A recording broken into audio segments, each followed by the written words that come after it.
Hello everyone. Today I am with Caroline and Keith at their apartment in Panama in beautiful environment in Coronado. They agreed to answer a few questions about their lifestyle. I lived in this building more than 2 years, and I was always inspired by this couple, how they live active life, how they maintain themselves mentally and physically. So today it's my chance to interview them and ask some questions, and they would and ask them to share with younger generation how to maintain mentally and physically at age 17 and beyond. Okay, thank you Caroline and Keith for today, for agreeing to give this wonderful interview for my audience. A lot of people will be interested about your lifestyle. As I said, I was really inspired by you guys, how you travel extensively, how you keep up physically and mentally active. So today I would like to ask you a few questions. Perfect.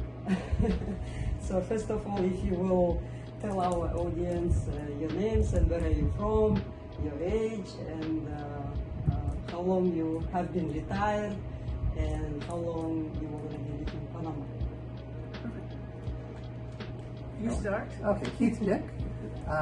We are Canadians originally. We're also U.S. citizens. We've lived in Canada, the U.S., Brazil, and now here in Panama, which we love for the past 9 years. 76 and 77 years old, Yes. and are feeling it, except being here in Panama. The climate is so gentle towards us that it really helps.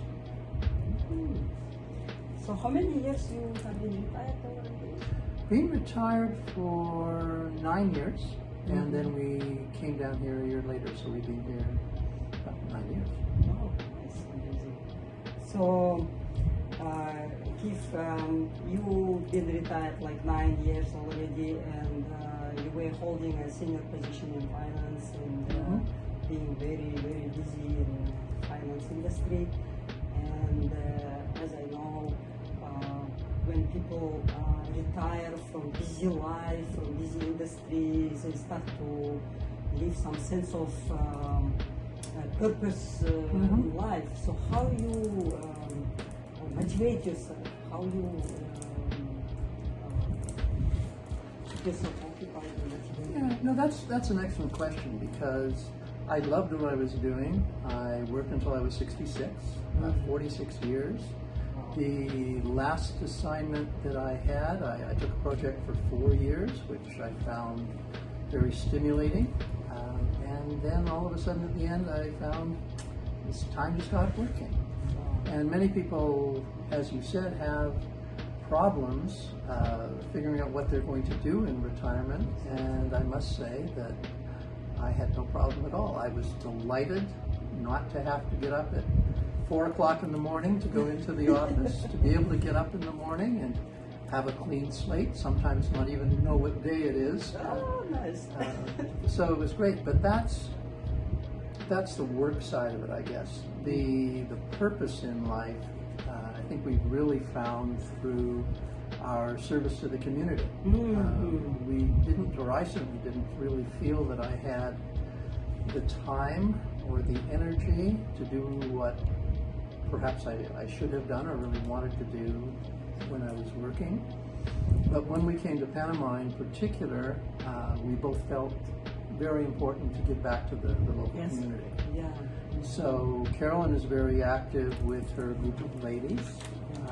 I do Rotary, but Carolyn, perhaps you can talk about what you do. Yeah. I think it's important. They're very kind to have us in this country.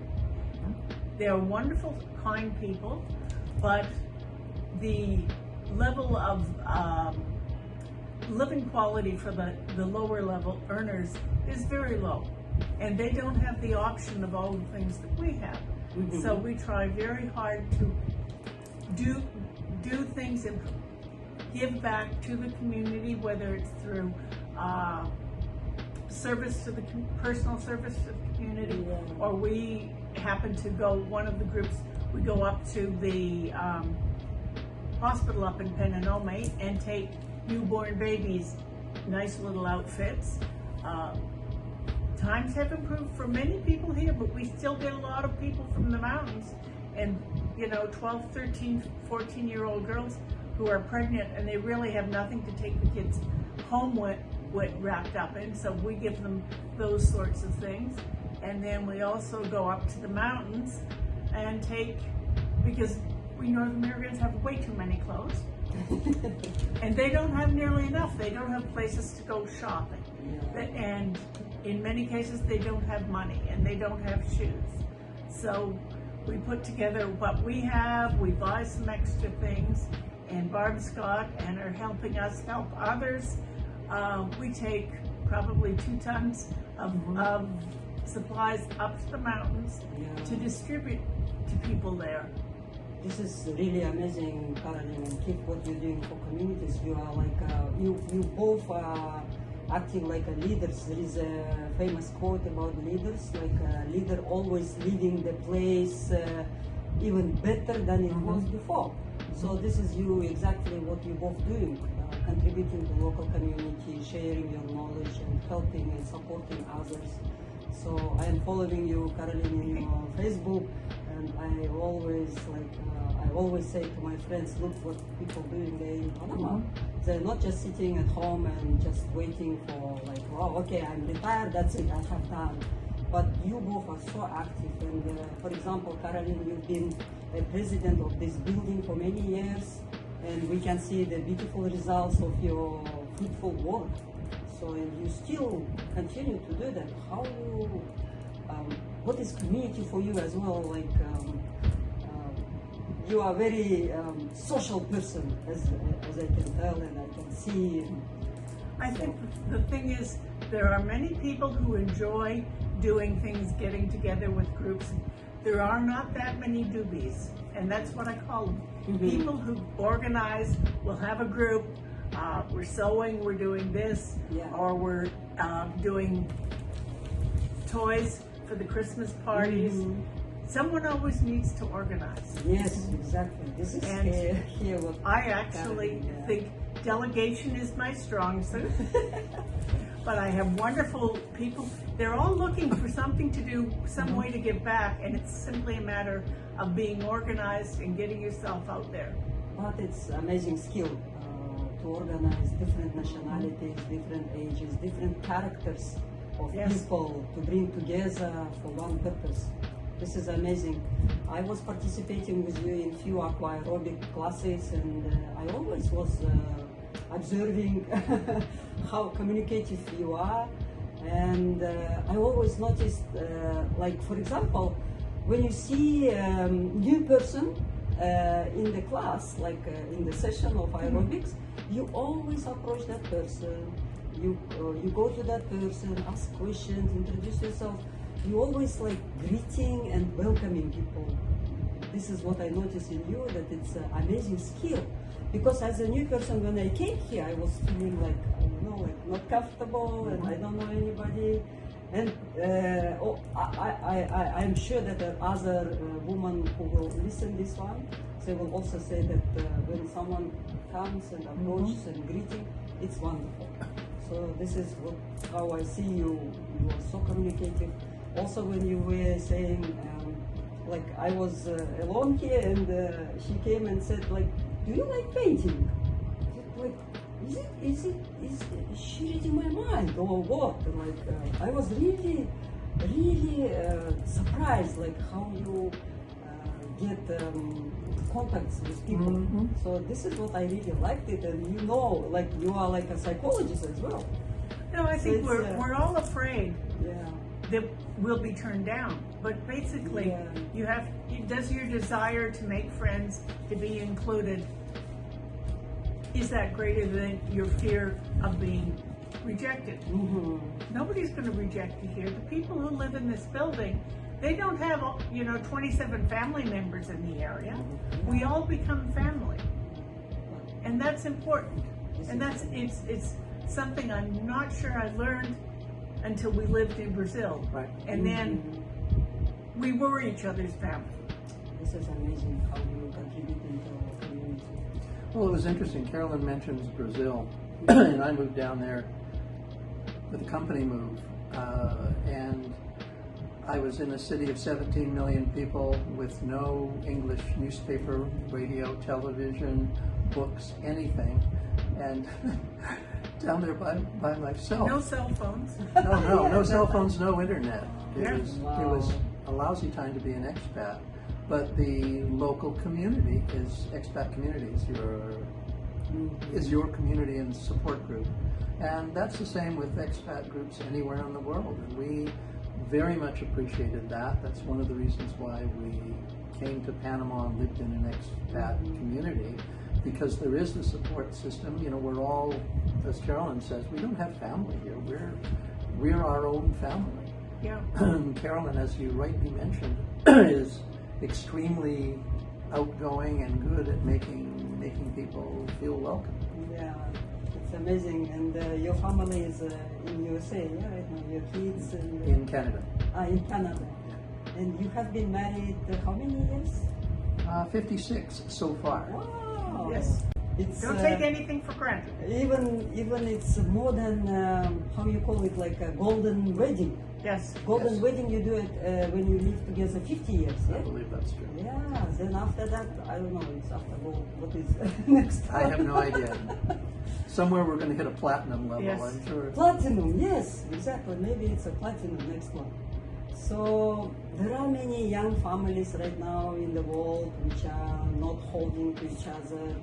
It's 56 years. It's an amazing, incredible number. So what will be your advice to young married couples to have this type of long relationship?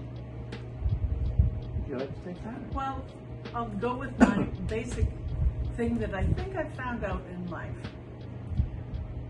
We get angry, and if you find out why you're angry, it's usually because you're afraid of something. So when we would fight, you know, luckily he doesn't fight. He just ignores me. But you kind of have to find out why. If you're angry because you're fearful, get over your fear.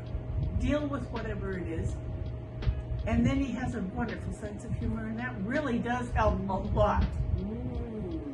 Yeah, it was strange because a number of times people have been surprised, and they say, well, what's your secret?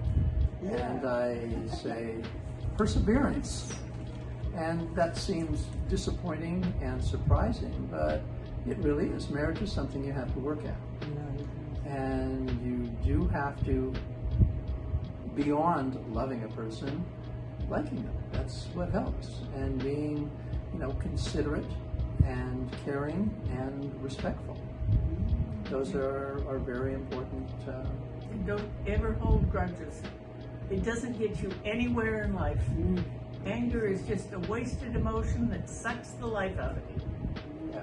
Being an only child, Yes. that was difficult for me. That was difficult for me. And often with Carolyn and her brothers, I just don't understand this sibling stuff. I don't understand it.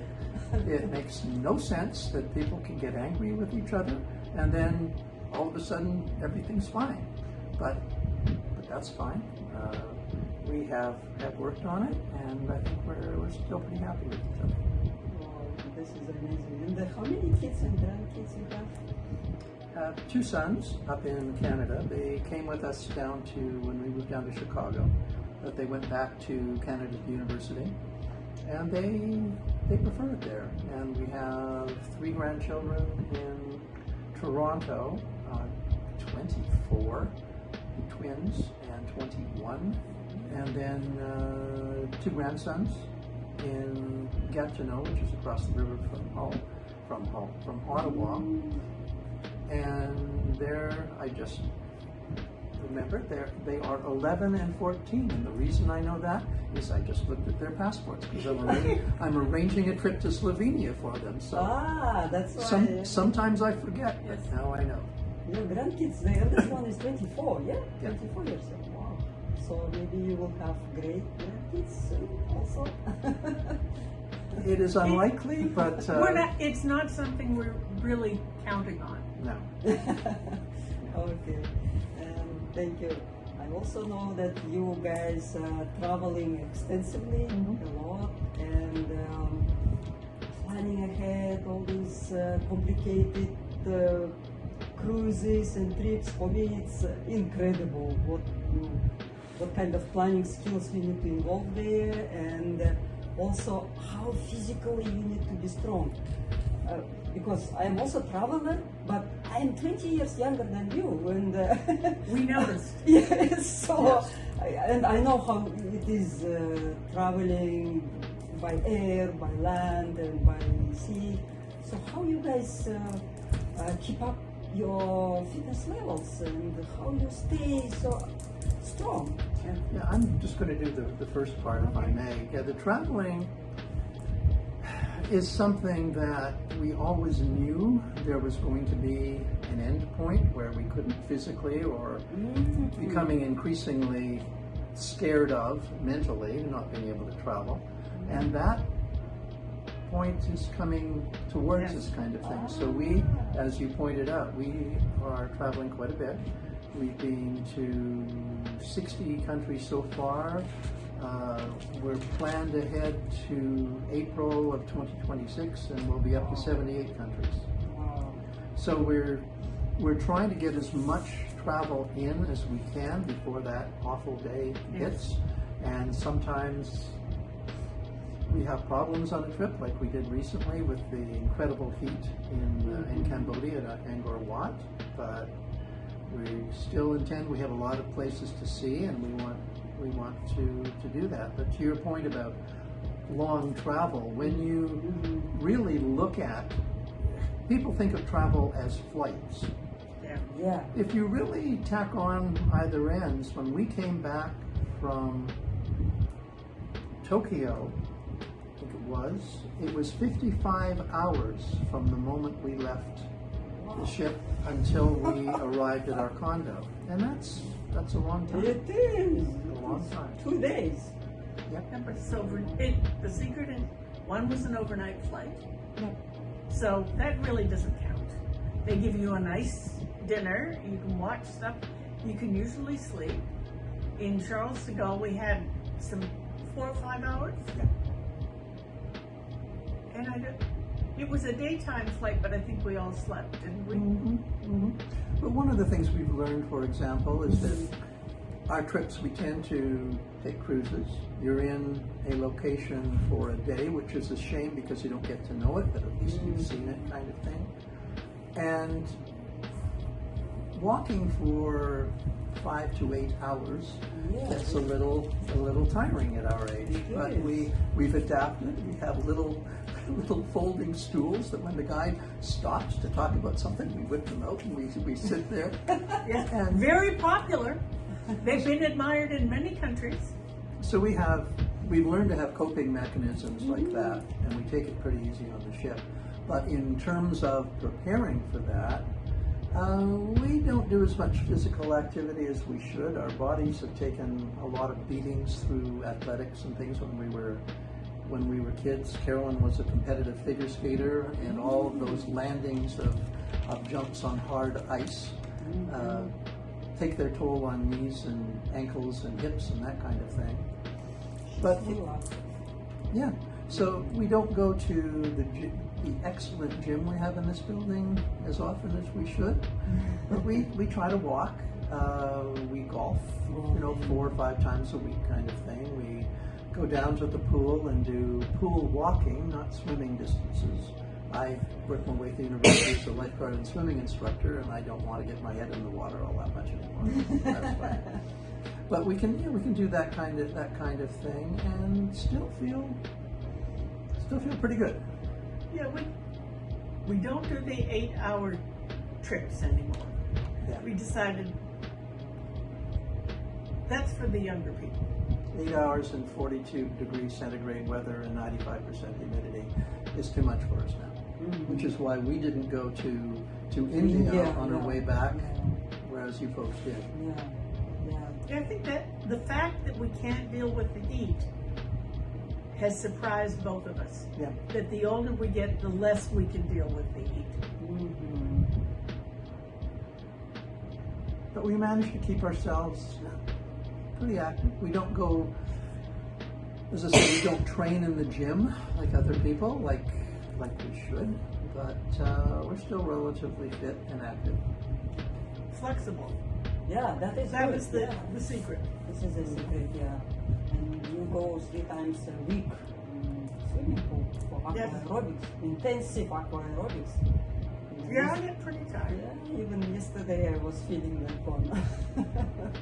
So you guys doing very well. So yeah, this is an amazing story and amazing life you guys having, and We thank you. hope to continue traveling Yeah. for as many years as we can, because I think opening new horizons, seeing new things, is what keeps you interested in life.